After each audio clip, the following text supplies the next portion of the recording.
If you enjoyed this video, please like, share, and subscribe. And please join me on my website at nanice.com. Thank you.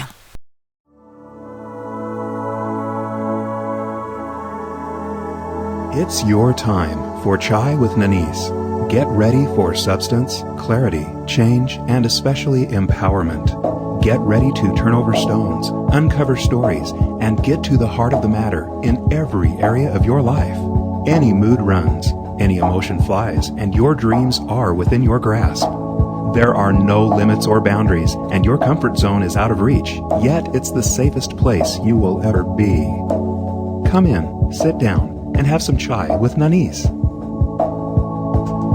We are living in a time of great awakening. Life is moving us fast towards some cosmic shift, which will change the way in which life herself operates. There is a great source speaking to you right now behind every thought you think and every feeling you sense. This great source is one of love and of kindness.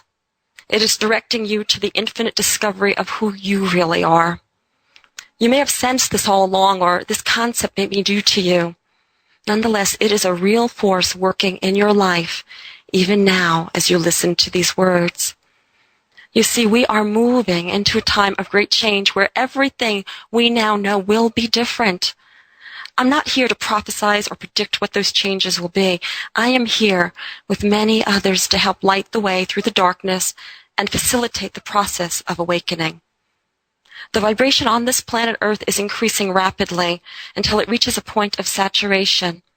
Once this point is reached through the ever-increasing vibration of people, just like you and me, we will see great changes, and the world, as we have known for thousands and thousands of years, will transform into a beautiful planet of light, love, and oneness. Isn't this what we all really want? And what does this mean for you in your life? It means that it is a time to heal the past and forgive everyone who has ever violated you in any way. It means seeing all those who have ever hurt you and those you love as innocent, fully knowing that there was never anything to forgive. As you begin to see others as innocent, you also realize that you too are innocent, and you always have been. And suddenly this ever-increasing feeling of unconditional self-love and self-acceptance begins to blossom up from deep within you. It is time to release the idea of duality and separation by understanding that all the problems in the world, and in your life for that matter, have been manifested through the false belief that we are separate and must compete against each other because there is not enough. It is no longer necessary or even supportive for you to hold on to that false belief, or the belief that others can hurt you in any way, or that you must protect yourself. It is time to wake up from the dream and create a whole new dream. When we embrace oneness, everything changes. Competition falls away. Protection is a thing of the past. Scarcity gives way to infinite abundance. Love rings true, and we all choose in the direction of love and kindness. We are now opening to the intrinsic and unquestionable knowing that we really are one of a kind. And best of all, I've been dreaming about is awaiting you. And all that is required is that you embrace it with open arms and an open heart as you remember who you really are. Welcome to Chai with Nanice. I'm Nanice. Today, I don't have a guest with me. Today, I want you to have chai with me. I thought that it's about time that we just have an intimate conversation, just you and me. We are connected, you know, you can feel it. I can feel it. You see, there is a secret that we all know, a secret that everyone knows. And this secret is that there is a divine force, a God force, working within us, working within you, working within me, working within everyone and everything. It's a secret that everyone knows, but somehow we have forgotten this secret, so that it has become a secret even and especially unto ourselves. Today, I want to talk about what it means to have a relationship to the divine, and how that is truly the guiding force in your life, whether you realize it or not. My way of relating to the divine is through the Word of God. That word creates a particular vibration for me. Now, this not be the right word for you. In fact, it might not be the right word at all. And so find your right word, whatever that might mean. Whatever that means, the absolute, the universe, the creator, the all that is. You know what to call. Your divine, you know what to call. Your great guidance. This force that is within us, it is a force that makes our lives sacred and precious. It is what we are made of, what we come from, and what we return to. And it is so fascinating to me how we so often take this life for granted. And I'm talking about myself as well. I've spent a good part of my life taking life for granted. Does this resonate with you? And how do you know when you're taking life for granted? Well, you're taking life for granted when you stop noticing what's around you. When people become things and things become a mean to an end. Simply to get your needs met, whether they're emotional, physical, mental. This is a great sign that we are taking life for granted. But we don't really cheat life as much as we cheat ourselves. We cheat ourselves. And how can that be? How can we be the ones that are cheating ourselves out of life? Now, I know it's very easy to look around, and it sure seems that other people are taking things away from us, or even God might be punishing us or taking things away from us, or life itself. But this is never really the truth. The only one that can ever cheat us or treat us in an unfair way is us. It's us. And that's the good news. Because if we are the ones cheating ourselves of life, that means that is also true, that we are the ones that can give ourselves life, that we give ourselves life, that we birth ourselves every day, that we give ourselves the freedom to live. And I'm not just talking about being alive, I'm talking about living. Because we know there's a big difference between being alive and living. We look around, walk down almost any street in the world, and it's very easy to recognize those people who are truly living, and just those who are being alive. And who are you? Are you someone who's just living? Or are you someone who is truly alive? You know when you're alive because life pulsates through you. Life breathes through you. That your relationship with others and with life and with the divine force and with yourself for that matter is dancing, living, singing. It's vibrating. And if this is not the life that you have now, could it be the life that is awaiting you? Could it be the life that is calling to you? Could it be who you really are and an expression of who you really are?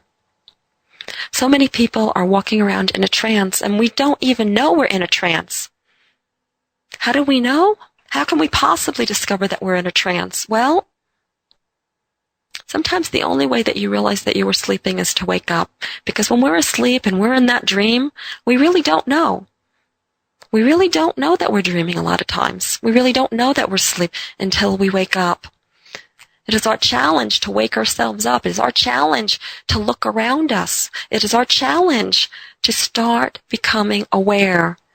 The less aware you are of your life and of yourself, the more asleep you are. And the more aware that you are of your life and yourself, the more awake you are.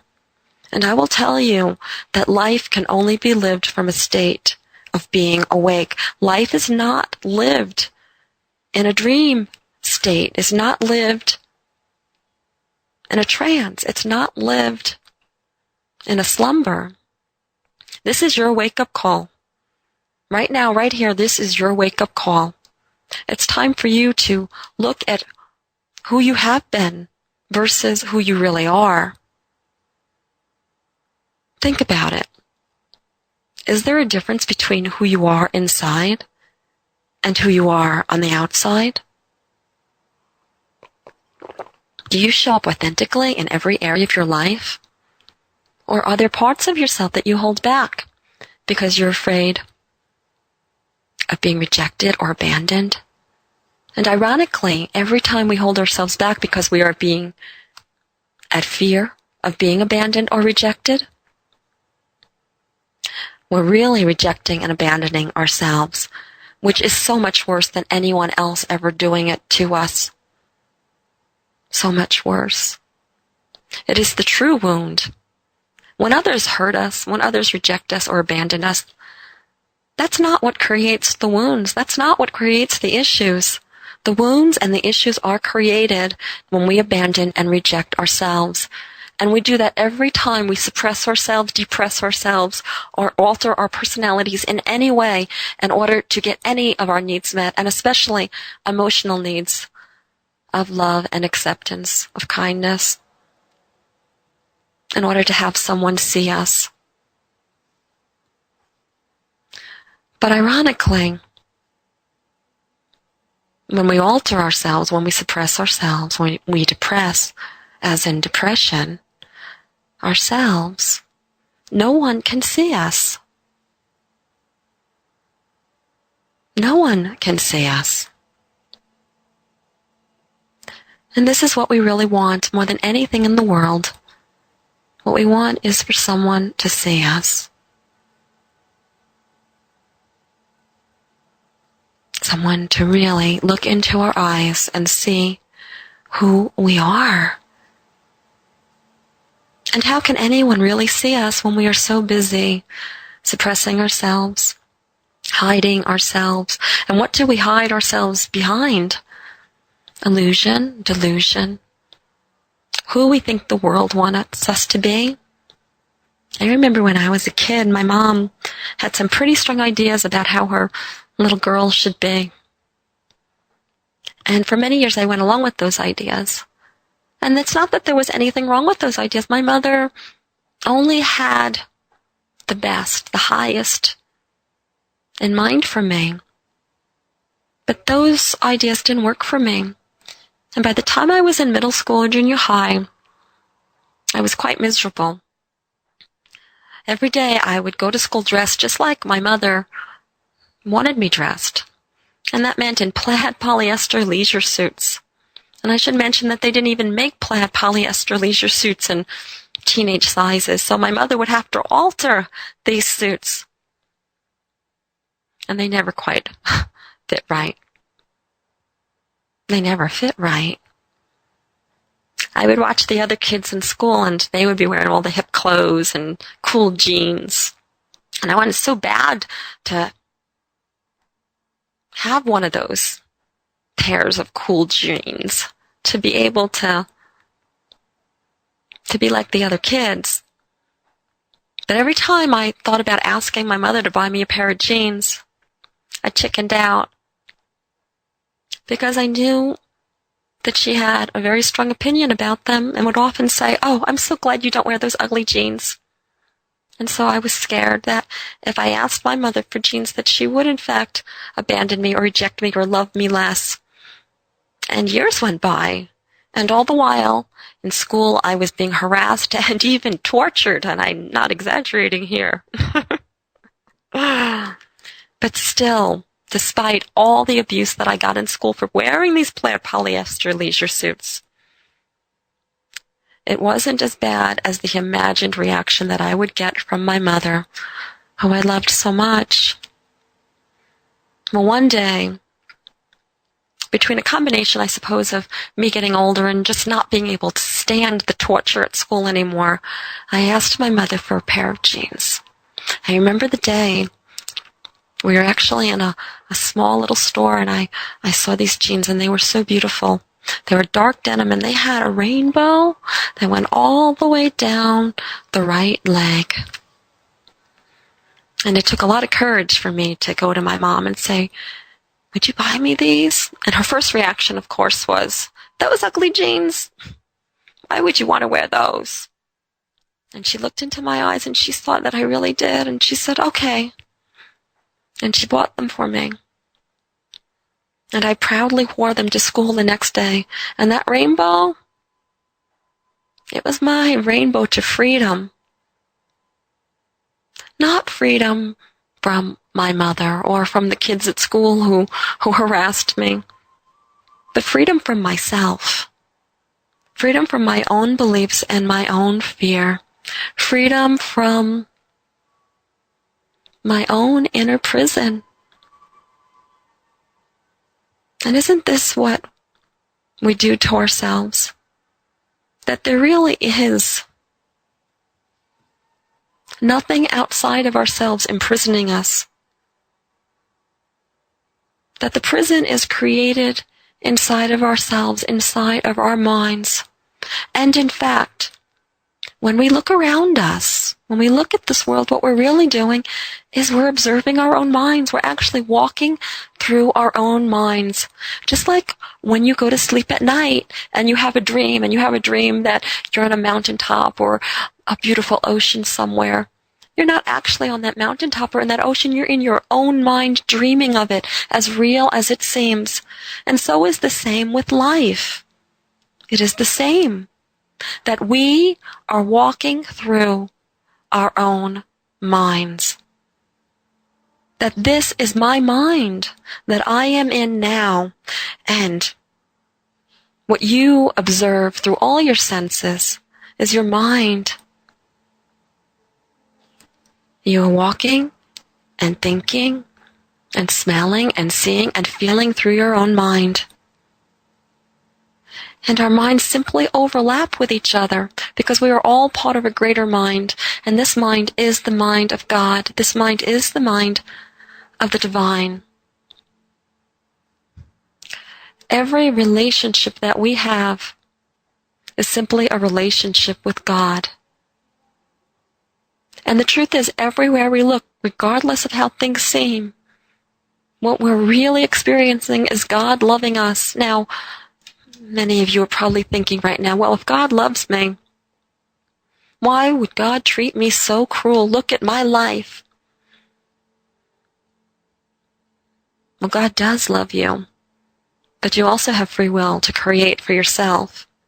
And so what you experience around you is simply a reflection of your own beliefs, your own intentions, your own creations. And God loves us so much that God would not refuse us anything. God is in love with you. God is in love with me. And God says to you, I love you. I serve you. Anything that you want, I grant unto thee with pure pleasure and gratitude. Anything. Anything indeed. And this means that there is no judgment on the part of the divine. That if you want something through your thoughts and beliefs and intentions, it is there for you. And then you get to have the experience of whether it's good or it's bad. It's pleasure or it's pain. And if you don't like it, guess what? You get to change it again and again and again and again. Many people in the world today, and probably for eons, have had this experience of being lost. Does this sound familiar to you? Do you feel lost now? Have you ever felt lost? What being lost is just a disconnection from the divine. Purely a disconnection. We are disconnected from our divine source, our God, when we are disconnected from love. Because you see, they're really one and the same. That when we are full of love, when we express life and view life and be part of life through an open heart, we are connected to the divine. And when we are connected to the divine, our hearts are opened. It can be no other way. It is one and the same. So many people, they go to spiritual organizations, churches, whatever their preference. And they're looking for God, and they don't understand why they can't find God outside of a book, outside of a building. Why can't they find God? And the reason is because they haven't opened their hearts. You can't find God, you can't find the divine through a closed heart. It's impossible. Think about that. And how do we open our hearts? We open our hearts by becoming present with life. We open our hearts by waking up. Can you have an open heart and be in a trance? I think not. In order to open your heart, you must wake up and see. This is why when we go into nature and we see a beautiful flower or a beautiful bird passing over, suddenly we feel a connection to the divine because our heart opens. Think about when you fall in love with somebody. Isn't that your greatest experience of love, of God? It's because our hearts are completely open. We are completely vulnerable, and the love of the divine saturates us and permeates through us. This is not what we're all looking for. There is a direct relationship between being open and our connection to the divine force. And it can be no other way. I had a beautiful, amazing experience last week, which was the inspiration for this show today. And in this beautiful spiritual experience, I met God. And I met myself. And I experienced God looking at me and loving me. And I felt it in every cell in my body.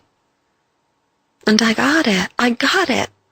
For the first time, I realized, how dare I deprive this divine force of loving me? And in so, how dare I deprive anyone of loving me? And isn't this exactly what we do when we close our hearts? Isn't this exactly what we do when we're afraid to love or love? When we're afraid to see someone else or be seen? Aren't we depriving another of loving us? And how does that feel? For when we deprive another of loving us, we are depriving the divine source of loving us. And if we are depriving this divine source of loving us, then we are disconnected from ourselves and from others. The universe is a breath, a beautiful breath. An inhale and an exhale and an inhale.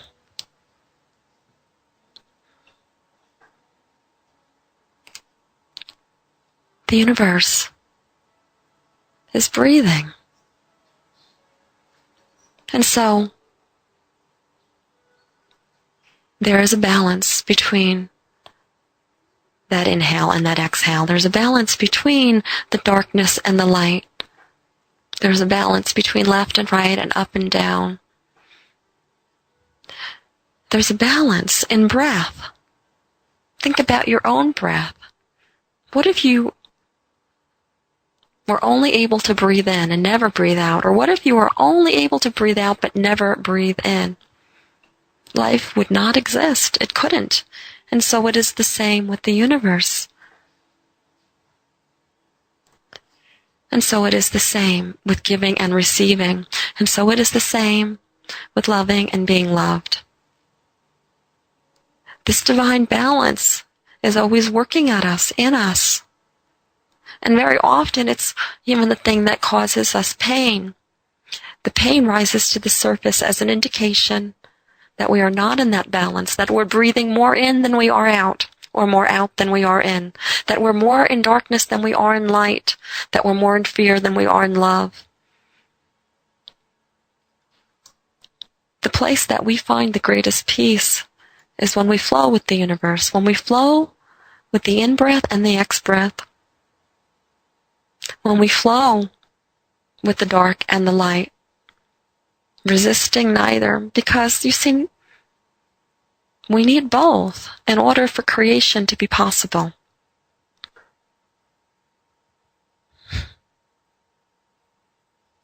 We are here for a reason. Every single one of us is here for a reason. We are the breathers of the universe. We breathe breath into the universe, and the universe breathes breath into us. We are creators, and together here on this planet, we have come together for the transformation of this beautiful and amazing planet. So many of us are experiencing the calling. Have you experienced a calling inside yourself? Maybe this is something that you've never even spoken about to anyone or anything. But it cannot be denied. It cannot be denied. Change is in the air. Everywhere we look, life is asking and even demanding that we change.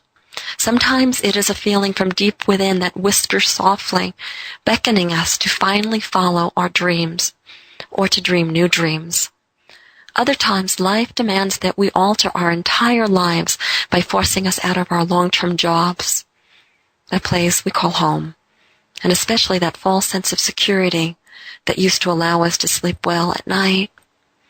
Yes, life is asking us to change, and even if we try to avoid it, eventually we realize that there's no place to run and no place to hide. The good news is that life does not whisper in our ears or kick us in the butt for that matter, without also providing opportunities for great growth and happiness. It may seem as if all the chaos in the world is without purpose, and everywhere you look there is fear, but looks are often misleading. Just behind the surface of chaos and fear lies a world that is reorganizing itself for the highest good of all. As a world community, we have been on a self-destructive path for a very long time. No one can deny that. That truth is all around us. Our world economy has been set up in ways that do not support the whole. For some to survive or even thrive, others must suffer or do without. It has been inevitable that world change must occur at some time. That time is now. And although it may seem scary for many, this is the greatest time in all of history to be alive. You see, we are the way. You are the way. Together, we create a new way. If you are alive right now, you are a part of the change that is occurring and a contributor to the solution that will ultimately turn our world around and provide generously for all. It is often challenging to be involved in any kind of change, and especially change that is happening on a global level as it is now, because there is no longer any way to avoid that inevitable transformation. And as much as it is a challenging time, it is also the greatest opportunity in history to make a profound and significant difference. You and I get to be that difference by contributing to world change, affecting billions on billions of people for unlimited generations to come. Imagine that. This is the best time in all of history to be alive. We are the lucky ones. You may be wondering, are you the chosen one? You don't have to wait for some divine sign that tells you that you are the one, that you are the chosen one. Instead, you simply have to choose it for yourself. You are the chosen one. You are the chosen one when you decide you are, and no one and nothing can choose it for you. If you are listening to these words now, it is likely because you have some sort of soul stirring within you. It is as if you feel you are called to do something in the world that makes a profound difference. Yet maybe you are waiting for an unmistakable sign. The sign, well, that sign may not come, not because your instincts are wrong, but instead because you must choose it for yourself. You must step up to the bat and swing, even if you strike out over and over again. You must choose yourself. Many people tell me that they would do something if they knew what that something was. After speaking with these same people for only a few minutes, it always turns out that they do know what to do. They do know what that something is. But they stop themselves from doing it either because it puts them out of their comfort zones, they must make significant life changes, they must really show up, they have to own their power, or sometimes they don't do it simply because it just seems, well, too simple. They think that it couldn't possibly be that easy. And yes, it could be, and often is. It is time to take off all the blinders that stop you from moving forward in your own life and following that intuition, that soul stirring, that calling. It is time to listen to your soul. If you look deep enough within yourself, you will find that you know what to do. And you don't need a big omen from the universe to show you your path. You only need to take the first step, and the universe will support you in your divine choice. It is a choice that you must make for yourself. Only you can make it, and when you do, all else will be revealed in divine time. There is a reason that you are here. There is a reason that you are alive. And only you can discover, uncover, and express what that is. Only you have the power to do that. Your only job is to be you, not to be anyone else. And when we live our lives through others, when we are worried about what others think about us, when we are so invested in the world's view of us, whether that's our family, friends, neighbors, societies, religions, we lose ourselves. And if we're not going to be us, who else is going to be? If you're not going to be you, who else is going to be you? If I'm not going to be me, who else is going to be me? Because you see, this is the only job that you have to do. Simply be yourself. Because no one can do it better than you. Your only business is being you. That's it. That's it. And that's the only thing that you ever have to do. What does that mean? You may not know, but the only way that you will find out what that means is simply by having the courage to move out of your comfort zone and start being yourself. Stop telling stories about the world. Stop telling stories about your limitations. Stop telling stories about yourself. I had a very big lesson recently. For years, I've been very aware of this concept of telling stories about my life. And I have taken complete responsibility in the stories that I tell about my life.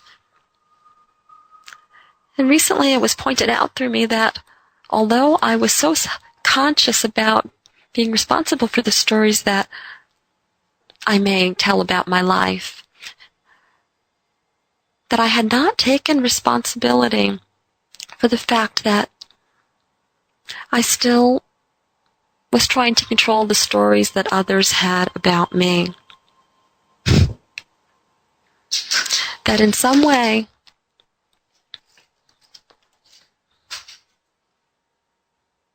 it mattered to me what other people said about me, that the stories they had about me, and that if somebody had a bad story about me, that deeply upset me, that I wanted people to think a certain way about me, that I wanted to hold up a certain reputation and be seen a certain way. And it caused me great pain to think or know that somebody had a story about me that was different than the one that I wanted others to have about me. And as I realized this, I also realized that it was also none of my business what others thought about me or said about me, or the stories that they had about me. And it's really interesting because for a very long time, many years in fact, that it has not concerned me what people think about me. People could think about me what they want, but for some reason, it never occurred to me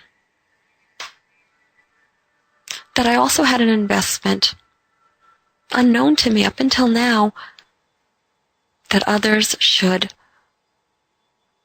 only have positive stories about me. Is this true for you too? Every area of our life that we try to control, that we try to control others, that we try to make others see us in a certain way, we lose our power because we're not living our lives.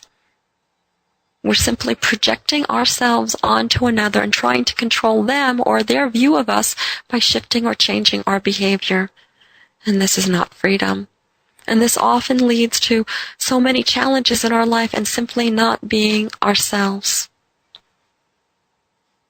And if our only job is being ourselves, how can we do that when we are so concerned about keeping track of the world around us and how the world views us? Freedom is ours, but the only way that we can free ourselves is by freeing our own minds. And this is time. This is the time to do just that. And as we free ourselves, we become aware that there is a great and divine spirit working through us and everyone. And we often contact and connect with the spirit through gratitude. And yes, there is uncertainty in the world, and especially in many of our personal worlds. Has there ever been a time in your life that certainty was guaranteed, when you knew without a shadow of a doubt that everything would be the same tomorrow as it is today? That your kids would be safe, your finances would be secure, your partner would be loyal, and Mother Nature wouldn't surprise you with any natural disasters? Life is not certain. It never has been, and it never will be. In fact, if it were certain, we would probably be very bored. If we wait for the world to bring us certainty in order to be grateful, we will be waiting a very, very long time. And even if we finally do feel certain in all areas of our lives, it won't last for very long. True gratitude is not conditioned on certainty. True gratitude comes despite it.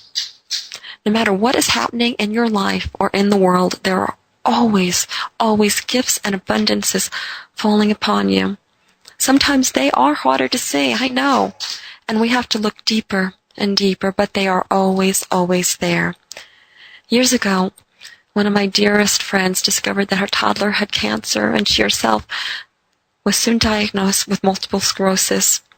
Between that, raising 3 other children, a husband who traveled for work, and all the financial challenges that ensued, life was very overwhelming for her. And yet somehow she found deep and lasting gratitude. Neighbors and friends came to her aid with meals, time, and emotional support. Even people she never met before brought her exactly what she needed when she needed it. Now, she could have focused on all the painful challenges in her life, but instead, she found enormous gratitude for all the good that was given to her, without any conditions attached. Her challenges went on for many, many years, but now she looks back upon those challenging years and feels enormous gratitude, not just for the obvious gifts, but for the challenges that strengthened her and helped her grow into the powerful woman she is today. I truly believe that she and her child were restored to perfect health because she continuously chose gratitude over fear. Somehow we believe that we should only have gratitude for the good things in our life. But the truth is, even those things that we consider bad are beautiful gifts. Everything that happens is a gift to us.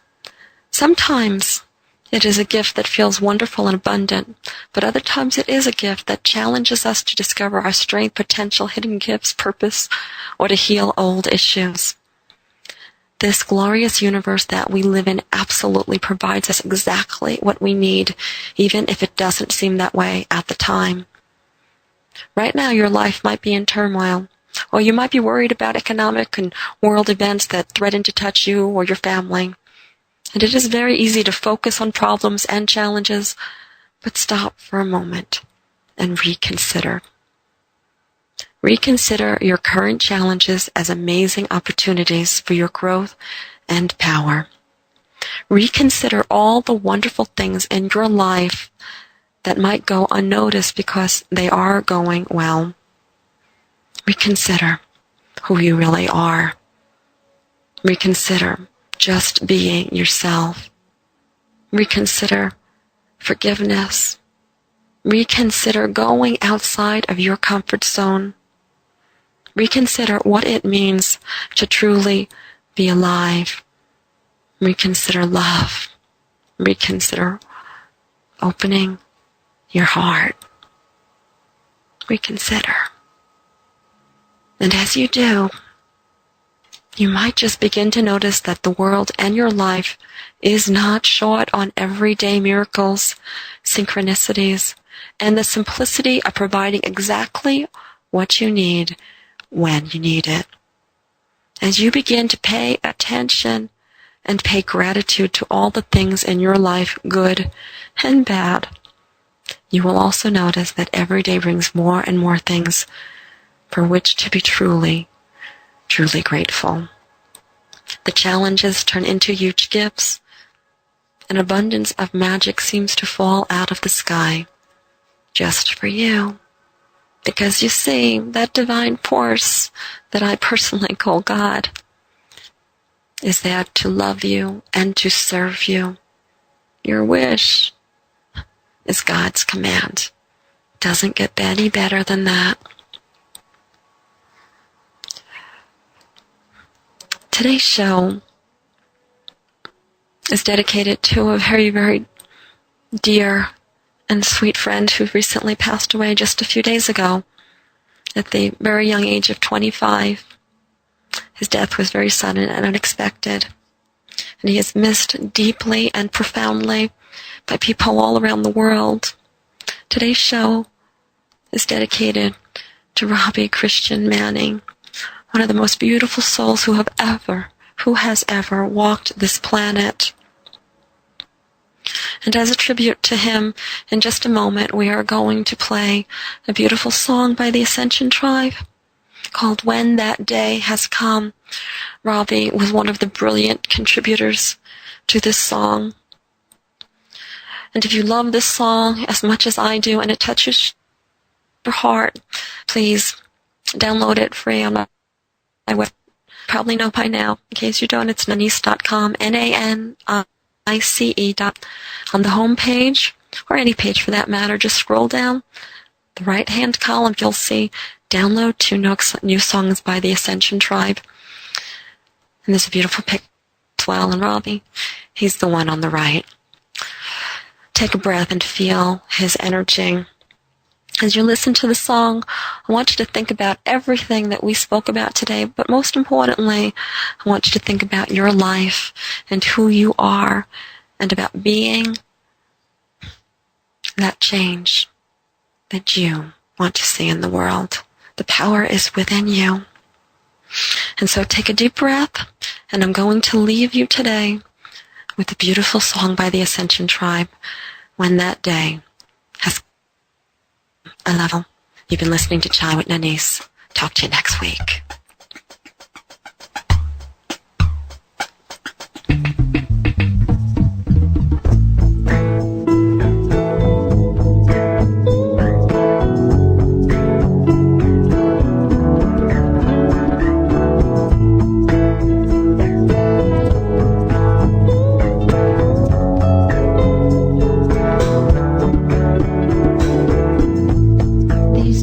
So sad, a world that's gone bad. How do we ever turn it around? Losing faith in the human race. Can we undo the things that we've done? With so much wrong, we're not that strong. How could it be that we are the ones to turn it around? Without backing down, taking our world to where it belongs. We'll sing in the sunshine, we'll dance in the moonlight, we'll love everyone. When that day has come, our lives will have plenty. We'll never feel empty, we'll play and have fun. When that day has come, with everyone carrying a world filled with sharing, a new day begun. When that day has come, there'll be no others, just sisters and brothers who live as one.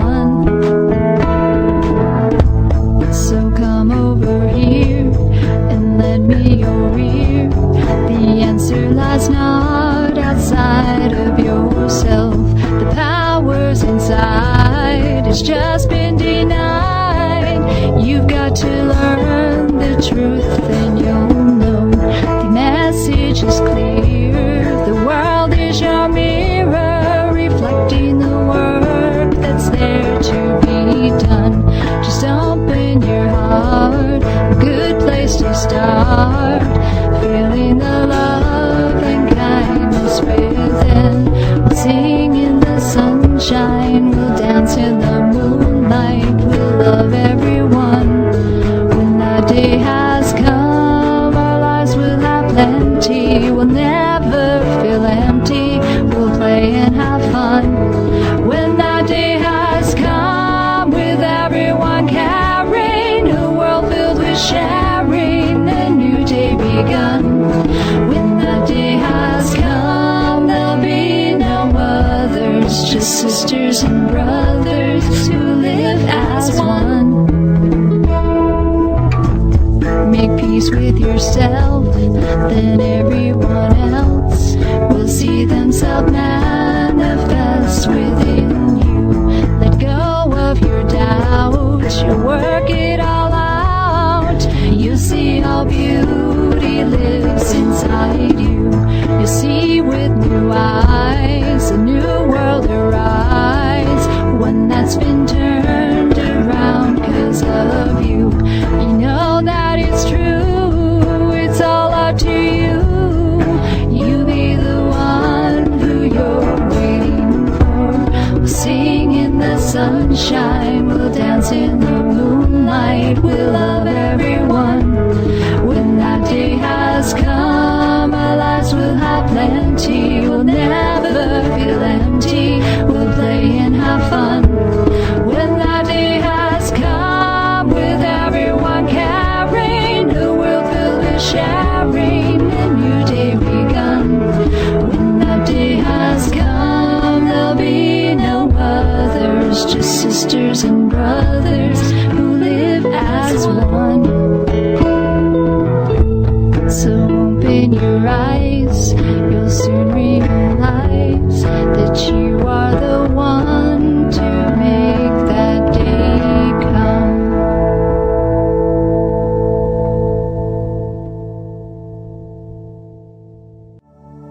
Thank you for having chai with Nanice. Please go to www.nanice.com for great free stuff that will empower you to live your best possible life. Free books, articles, shows, meditation audios, and so much more at Nanice.com. That's Nanice.com. Nanice's books are also available in all major bookstores and Amazon. Check out The Infinite Power of You, Even Gandhi Got Hungry and Buddha Got Mad, Zest Point, Lip Prints, and many others by Nanice Ellis. To find out about one-on-one coaching and how Nanice can personally coach you to experience your best life possible, please email mybestlife@nanice.com.